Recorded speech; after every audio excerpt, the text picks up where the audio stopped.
Welcome back to my YouTube channel study collection. तो guys, previous lecture में हमने part 1 discuss किया था जिसमें आपको टॉप 20 क्वेश्चन एमएस एक्सेल के डिस्कस किए गई थी। नाउ आज की वीडियो में हम पार्ट 2 डिस्कस करेंगे जिसमें आपको top 20 interesting question MS Excel के बताए जाएंगे। इसमें आपको बहुत सारे इंपॉर्टेंट फॉर्मूले भी डिस्कस किए जाएंगे, तो आपको बड़ी ध्यान से इस वीडियो को देखना है। तो आइए गाइस, वीडियो स्टार्ट करते हैं। वीडियो स्टार्ट करने से पहले जिसने भी हमारे चैनल को सब्सक्राइब नहीं किया है प्लीज़ चैनल को सब्सक्राइब करें, शेयर करें और कमेंट करना ना भूलें। तो आइए गाइस, वीडियो स्टार्ट करते हैं। सबसे पहला जो आपकी स्क्रीन पर क्वेश्चन है वो है which function is use to trap and handle any errors.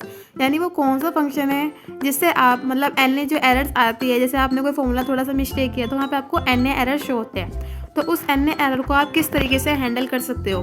तो उसके लिए आप किसका यूज़ करोगे, इफ़ एन का यूज़ करोगे, यानी कि ऑप्शन नंबर सी। ठीक है, अगर आप इफ़ एन यूज़ करते हो तो आपको एन एरर यहाँ पे शो नहीं होगी। ठीक है, तो इसको थोड़ा एक्सप्लेनेशन देख लेते हैं। देखो यहाँ पे आपको एक्सप्लेनेशन है, the if an error function is use to trap and handle an errors. इसका सिंटैक्स होता है इफ़ एन आपको यहाँ पे वैल्यू रखनी होती है, फिर वैल्यू में आपको लिखना होता है इफ़, फिर आपको एन एरर दिखानी होती है। ठीक है, जैसे आप एग्जांपल देख सकते हैं यहाँ पे इफ़ एन लिखा आपने, यहाँ पे एक फंक्शन लिख लिया वी लुकअप का, फिर आपने एक सेल सेलेक्ट कर ली, फिर एक्स टेबल सेलेक्ट की एंड देन आपने यहाँ पे 2 लिखा क्योंकि सेल्स आपकी 2 थी वो। ठीक है, और देन आपने 0 लिखा फॉर ट्रू वैल्यू के लिए एंड देन एरर लिखने के बाद आपको यहाँ पे लिखना है नॉट फाउंड, तो आपको यहाँ पे भी कोई भी एन एरर शो नहीं होगी। तो इस तरीके से आप एन एरर से प्रिवेंट कर सकते हो। नाउ आपका जो नेक्स्ट क्वेश्चन है वो है which function is use to get a date and working days in the future और पास्ट। यानी वो कौन सा फंक्शन है आपका जिससे आप डेट और वर्किंग डे फ्यूचर या पास्ट के लिए यूज़ कर सकते हो। तो अगर आपको चाहिए तो वो फंक्शन कौन सा होगा, वर्क डे। ठीक है, यानी ऑप्शन नंबर ए। वर्क डे फंक्शन से आप वर्किंग डेज भी निकाल सकते हो, डेट भी निकाल सकते हो। ठीक है गाइस, तो नेक्स्ट क्वेश्चन देखते हैं हम। Which function is use to match multiple values and return the first match. अगर वो कौन सा फंक्शन है अगर आपको मल्टीपल वैल्यू को मैच कराना है और आपको फर्स्ट मैच को रिटर्न करवाना है। ठीक है, अगर आपने मल्टीपल वैल्यू को मैच कराना है और फर्स्ट वैल्यू आपको चाहिए कि, ठीक है, तो आप वो कौन सा फंक्शन यूज़ करोगे, तो उसका ऑप्शन होगा आपका ऑप्शन नंबर डी, यानी कि स्विच। स्विच फंक्शन से आप मल्टीपल वैल्यू को मैच भी करा सकते हो और फर्स्ट मैच को यानी कि आप रिटर्न भी करा सकते हो। ठीक है, यानी कि वो वैल्यू दोबारा से पा सकते हो। तो इसमें आप देख लीजिए नेक्स्ट क्वेश्चन क्या है आपका, which function is use to create a date with year month and days. यानी वो फंक्शन कौन सा होगा जिसमें आप डेट के साथ साथ उसका ईयर, मंथ एंड डे तीनों चीज़ निकाल सकते हो। तो वो होगा आपका डेट। डेट से आप क्या कर सकते हो, उसका ईयर भी पता कर सकते हो, मंथ भी और डे भी। तो यानी कि इसमें option number A is the correct. ठीक है, नाउ आपका जो नेक्स्ट क्वेश्चन है वो है which function is use to get days, month और ईयर्स बिटवीन द 2 डेट्स। अगर आपको 2 डेट्स के बीच में ये निकालना है कि कितने डेज हुए, कितनी मंथ हुई और कितने ईयर्स हुए, तो आप किस फंक्शन का यूज़ करोगे। ठीक है, तो आप यूज़ करोगे डेटिव का। ठीक है, डेटिव क्या करता है, कोई भी 2 डेट है उनके बीच में मंथ भी बता देगा आपको, डेज भी बता देगा और ईयर्स भी बता देगा। ठीक है, नाउ आपका नेक्स्ट क्वेश्चन है what is the keyboard shortcut key to insert a sum formula in MS Excel. मैंने आपको सम फॉर्मूला का यूज़ बताया था, आप कैसे फंक्शन को यूज़ करते हो। ठीक है, सम का, तो उसको इंसर्ट कराने के लिए क्या शॉर्टकट होगा, तो ऑल्ट प्लस आप उस फंक्शन को कर सकते हो, तो आपका क्या होगा, सम फॉर्मूला यहाँ पे इंसर्ट हो जाएगा। ठीक है, तो ये शॉर्टकट की आपको याद रखनी है, alt plus is equals to. Now आपका जो नेक्स्ट है वो है what is the keyboard shortcut to switch between open Excel windows. यानी वो कौन सी शॉर्टकट की है जिससे आप क्या कर सकते हो, ओपन एक्सेल विंडोज़ को स्विच कर सकते हो। ठीक है, तो वो होगा control plus tab. Control plus tab से आप ओपन कर सकते हो एक्सेल विंडो को। ठीक है, उसे स्विच करके। नाउ आपका जो नेक्स्ट है वो है what is the keyboard shortcut key to display the format cell dialog box in MS Excel. यानी कोई फॉर्मेट सेल है आपकी कोई भी, ठीक है, उसको आपका डायलॉग बॉक्स को डिस्प्ले कराना है, तो कौन शॉर्टकट की यूज़ करोगे, तो कंट्रोल प्लस 1 आप क्या कर सकते हो, यूज़ कर सकते हो, यानी कि ऑप्शन नंबर डी।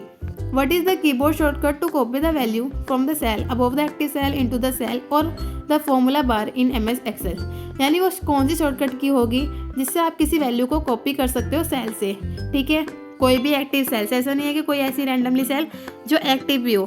ठीक है, या फिर कोई फॉर्मूले बार से अगर आपको कोई वैल्यू कॉपी करनी है तो आप कैसे कॉपी करोगे, तो आप उससे कंट्रोल प्लस शिफ्ट से कॉपी कर सकते हो। ठीक है, यानी कि ऑप्शन नंबर सी से आप कोई भी वैल्यू कॉपी कर सकते हो सेल्स में से। नाउ आपका जो नेक्स्ट है what is the shortcut to copy a formula from the cell above the active cell into cell or the formula bar in MS Excel. अब कोई फॉर्मूला कॉपी करना है, पहले तो हम वैल्यू कॉपी कर रहे थे एक्टिव सेल से, ठीक है, ये फॉर्मूला बार से, लेकिन अब हम क्या कर रहे हैं, फॉर्मूला कर रहे हैं कॉपी। तो फॉर्मूला करने के लिए आप सिर्फ कंट्रोल प्लस डैश यूज करोगे, ठीक है, यानी option number A, control plus dash. Now next है आपका what is the keyboard shortcut to view formulas instead of the value in MS Excel.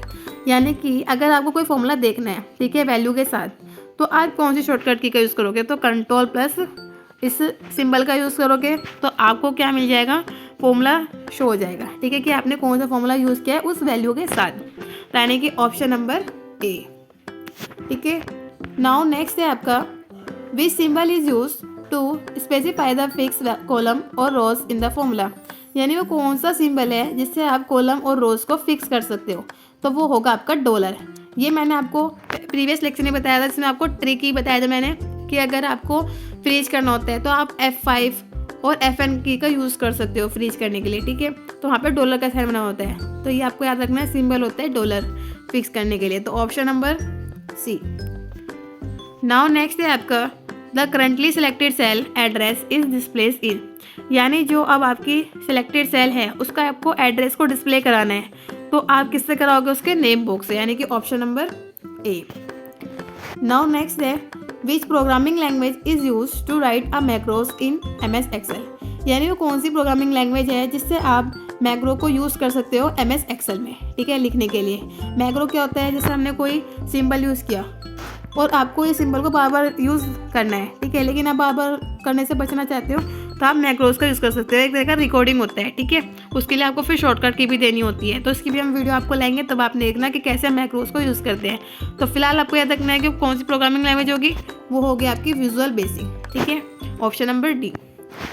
Now next है आपका what is the correct value of the function is equals to round 1.234.5, 2, ठीक है। आपको उसको क्या करना है, राउंड करना है, तो कौन सी करेक्ट वैल्यू होगी, राउंड ऑफ तो करना आता ही है आपको, तो इसकी वैल्यू होगी 1.23, तो यानी option number B.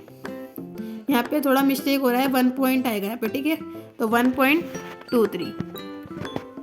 Now next है आपका what is the correct value of the function is equals to round 1.9867, 2, ठीक है, 2 का मतलब है 2 बार में करना है, तो 1.98 होना चाहिए। अब 98 के बाद क्या यहाँ पे 6 है, तो 6 क्या करता है, 5 से ज़्यादा है, तो यानी कि 8 में 1 प्लस हो जाएगा, तो क्या हो जाएगा, 1.99 हो जाएगा, तो राउंड ऑफ करके क्या आएगा, ऑप्शन नंबर बी आएगा, ठीक है। 2 का मतलब है कि पॉइंट के बाद 2 डिजिट के बाद राउंड ऑफ करना है आपको, ठीक है। नाउ नेक्स्ट है आपका in MS Excel merge and center is use to. यानी कि एमएस एक्सेल में मर्ज और सेंटर का क्या यूज़ होता है, तो देखो combine and center the content of the selected cell. यानी कि जब आप सिलेक्ट करोगे सेल्स को, उसके कंटेंट को सेंटर में लाने के लिए भी और कंबाइन करने के लिए, यानी मिक्सअप करने के लिए भी आप क्या करोगे, मर्ज माने कंबाइन करना और सेंटर माने उस कंटेंट को क्या करना, सेंटर में लाना। तो ये दोनों फंक्शन आपको पता चल गया, यानी कि option number A. Now next है आपका which feature is use to wrap extra long text into multiple line in MS Excel. देखो जैसे आप एक सेल्स लिखते हो, सेल्स छोटी होती है, आप जैसे ही लिखते रहते हो, कई बार कंटेंट बहुत ज़्यादा होते हैं, तो रैप का मतलब होता है उसी सेल्स में आपको सब कुछ दिखाना होता है, चाहे वो नीचे की तरफ आ जाए मल्टीपल लाइन में।